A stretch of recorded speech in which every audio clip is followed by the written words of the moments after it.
అనంతబాబు తల్లి. అమ్మ 100 రోజులు మన ప్రభుత్వం ఏర్పడిన 100 రోజుల్లో గంజాయికి చెక్ పెట్టే బాధ్యత నాది.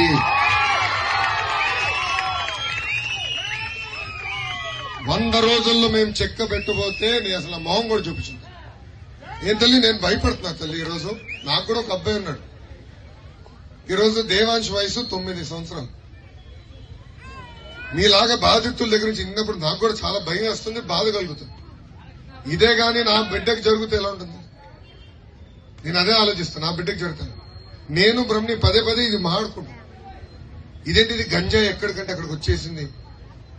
అమ్మ నిన్నగాక మొన్న విశాఖపట్నం తల్లి నిన్న 25,000 కిలోగ్రామ్స్ తల్లి 25,000 కేజీలు ఈ డ్రగ్స్ ని పట్టుకున్నారు తల్లి విశాఖపట్నంలో.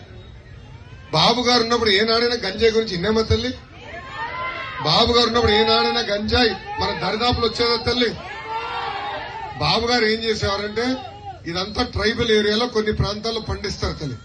బాబు గారు డ్రోన్లు పెట్టి పంపించి ఎక్కడ పండిస్తున్నారు చూసి పోలీస్ స్పెషల్ పార్టీలు పంపించి మొత్తం తగలబెట్టించారు తల్లి. బాబు గారు అదే భయపడుతున్నారు.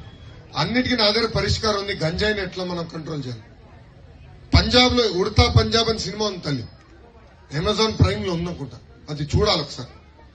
అంటే ఈ డ్రగ్స్ వల్ల ఎలా ఒక తరం నాశనం అవుతుంది. ఆ సినిమా మొత్తం పంజాబ్ గురించి. ఈ రోజు ఉడతా ఆంధ్రప్రదేశ్ ఒక సినిమా తీస్తుంది.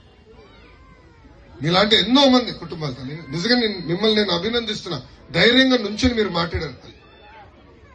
ఇక్కడ చాలా మంది భయపడుతున్నారు. చెప్పేదాన్ని కూడా భయపడుతున్నారు.